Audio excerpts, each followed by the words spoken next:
Olá, meu nome é Brenda, sou psicóloga. Estamos em setembro e precisamos falar sobre o suicídio. Esse mês foi escolhido para a campanha de prevenção ao suicídio, né? Mas é um tema que nós lidamos o ano todo.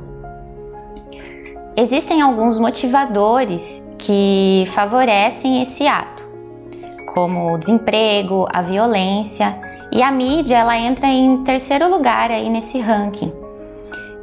A mídia ela permite que a gente acabe expondo algumas situações que nem sempre está dentro da nossa realidade, né? Facilitando de alguma forma a aceitação social mesmo, através das curtidas, né? Das famosas curtidas.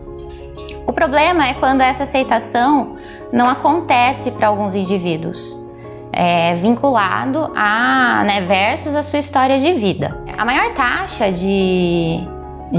desse ato suicida vem acontecendo com os adolescentes, né, com a maior probabilidade de impulsão. O que acontece é que a dor ela não é processada, né, em sentimentos e em palavras, e aí ocorre essa desistência, a desistência pela vida mesmo. Existe um fator complementar que são os transtornos. Então 90% das pessoas que cometem suicídio, elas possuem algum transtorno psiquiátrico. E em alguns casos, esses transtornos nem teve tempo de ser diagnosticado. Existem também os fatores ambientais, sociais e também os familiares. Vamos falar um pouquinho sobre os familiares mais pra frente. E aí, os fatores de risco que estão envolvidos, eu divido assim em duas partes, né? Os predisponentes, que são os que criam condição para que esse ato aconteça, né? De certa forma, são possibilidades, e os precipitantes, que é uma forma de se antecipar com essa ação de forma até impulsiva, às vezes. Bom, os predisponentes são os transtornos, a tentativa prévia do suicídio, quando a pessoa já tentou uma vez, né?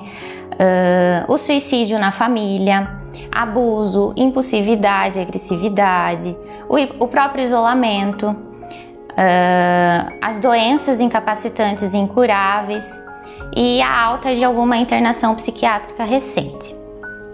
O isolamento, principalmente agora, né, com a pandemia, é comum que professores percebam, né, os seus alunos na sala de aula com alguns comportamentos estranhos ou até mesmo indícios de automutilação, e com a pandemia isso dificultou um pouquinho mais.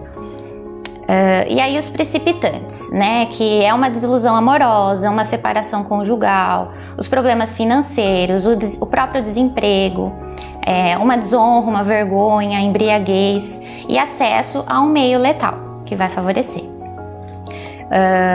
É muito comum, né, no caso de separações, acabar o indivíduo ficando mais sensível com essa situação e optando pela desistência. E aí, dentro desses fatores de risco, por que eu trouxe a questão das mídias, né, e nos adolescentes, né, que eu gostaria de estar focando um pouquinho mais? Porque, como eu disse, é o principal índice de ocorrência desse ato. E aí, é importante a gente entender um pouquinho a aprendizagem comportamental. O que isso significa? A maneira como a pessoa aprendeu a lidar com os problemas na vida dela. Tem até outros 2 vídeos aqui no canal em que eu explico um pouquinho mais o que é o suicídio, como lidar em situações de crise, né, o que fazer e o que não fazer. Mas eu gostaria de trazer aqui uma forma mais preventiva desse assunto, né? Então, quando a gente fala dessa aprendizagem comportamental, ela está relacionada a isso, como a pessoa aprende a lidar com os problemas, a resolver esses problemas. Então é muito comum a gente ouvir a frase do tipo assim: eu não posso sentir dor, eu não posso me frustrar, eu não sou capaz de resolver tal situação. E aí isso pode estar vinculado ao relacionamento familiar, né, que foi uma das questões que eu trouxe.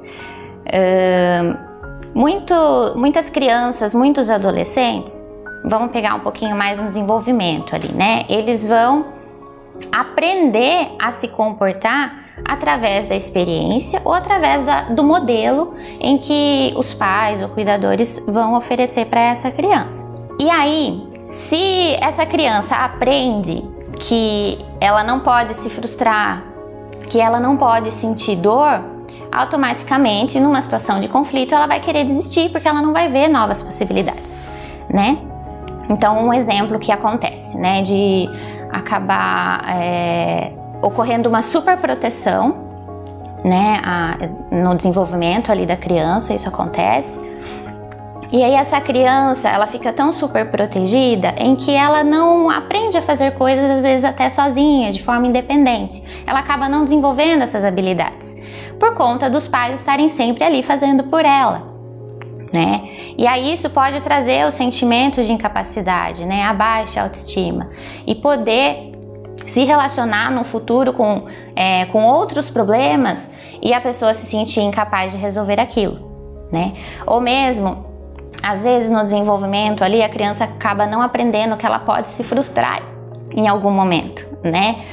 Então, se essa criança aprende em algum momento ali que ela não pode se frustrar, que ela não pode sentir dor, quando ela for crescendo e tiver que lidar com coisas mais difíceis na vida dela, ela vai entender que ela não pode sentir aquilo e a melhor forma é de desistir. Junto com a baixa autoestima, junto com o sentimento de incapacidade e também pelo fato de não conseguir ver possibilidades de lidar com esse problema. Então, o caminho que ela encontra às vezes é a desistência. Então, isso são possibilidades que eu estou trazendo para nós podermos refletir um pouquinho sobre as maneiras que podemos prevenir mesmo que esses atos suicidas aconteçam. Quando a gente está em desenvolvimento, é muito comum que a gente aprenda quando está com algum machucado ou quando está com alguma dor, vamos tomar um remédio ali para suspender aquela dor, e a gente acaba não entrando em contato com essa dor.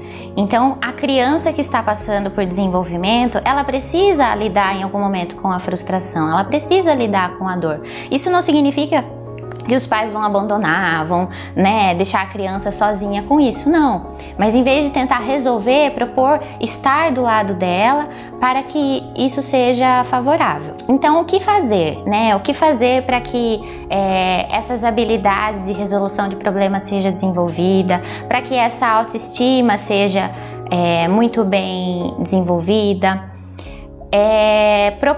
Eu proponho sempre que os pais tenham tempo de qualidade com seus filhos. Então, não é simplesmente a quantidade desse tempo, Muitos pais hoje em dia têm essa correria da rotina, trabalho. Então, o ideal é que eles tenham pelo menos alguns minutinhos ali do dia que possam estar inteiros ali com a criança, ou seja, com esse adolescente.